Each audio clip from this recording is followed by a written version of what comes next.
ദുബായിൽ എന്തായാലും വന്ന് കണ്ടിരിക്കേണ്ട ഒരു സ്പോട്ടാണ് ഫ്യൂച്ചർ മ്യൂസിയം.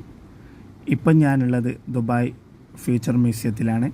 അപ്പോൾ അതിൻ്റെ ഉള്ളിലേക്കുള്ള കാഴ്ചകളാണ് എൻ്റെ ഈ ഒരു വീഡിയോയുടെ മാക്സിമം നിങ്ങളെ മുന്നിലേക്ക് ഞാൻ പരിചയപ്പെടുത്തുന്നത്. അപ്പോൾ നമുക്ക് ഫ്യൂച്ചർ മ്യൂസിയം മൊത്തം ഒന്ന് കാണാം.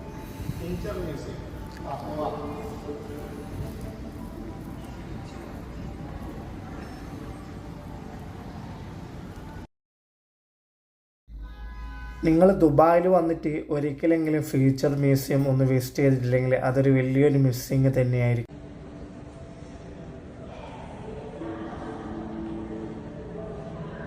നമ്മള് ഫ്യൂച്ചർ മ്യൂസിയത്തിന്റെ ഉൾക്കാരാണ്.